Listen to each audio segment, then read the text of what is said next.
ఒక అడవిలో ఒక బద్దకపు నక్కుండేది. అది రోజంతా కనపడ్డ జంతువులన్నింటితో పనికిమాలిన కబుర్లు చెబుతూ కాలక్షేపం చేస్తుండేది. నక్క సంగతి తెలిసిన జంతువులన్నీ దానితో మాట్లాడటానికి ఇష్టం లేక దాన్ని తప్పించుకొని తిరుగుతూ ఉండేవి. ఒకరోజు నక్క అడవిలో వెళ్తుండగా దానికి ఒక ఏనుగు ఎదురుపడుతుంది. నక్క ఏనుగుతో, అంటుంది నక్క. నా భార్యకు ఒంట్లో బాగాలేదని డాక్టర్ ఎలుగుబంటి కోసం వెళ్తుంటే నేను నీకు హుషారుగా కనిపిస్తున్నానా?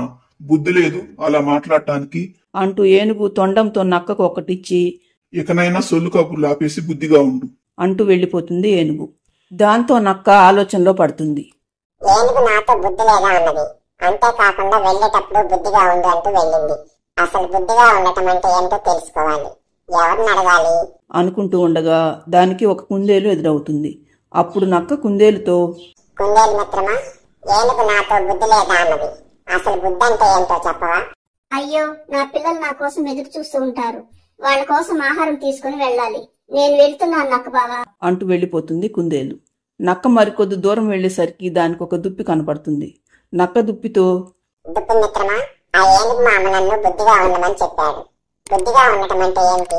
ఇన్ని రోజులు నా భర్త నా కోసం ఆహారం సంపాదించి తెచ్చేవాడు నక్క బావా. నిన్న తన కాల్లో ముళ్ళుగుచ్చుకున్నది, దాంతో తను నడవలేకపోతున్నాడు. నేనిప్పుడు తనకు నీళ్లు ఆహారం తీసుకుని ఇంటికి వెళ్ళాలి, నేను వెళ్తున్నాను నక్క బావా అంటూ వెళ్లిపోతుంది దుప్పి. తన ప్రశ్నకు ఎవరూ సమాధానం చెప్పకపోవటంతో నక్కకు చిరాకొస్తుంది.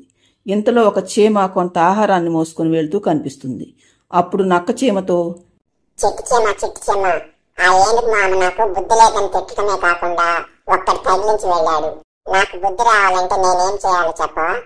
రానున్నది వర్షాకాలం నక్క బావా, ఇప్పటి నుండి ఆహారం సంపాదించుకుని దాచిపెట్టుకోకపోతే తరువాత చాలా ఇబ్బంది పడవలసి వస్తుంది, నన్ను వదిలే నక్క బావా అంటూ వెళ్లిపోతుంది చీమ.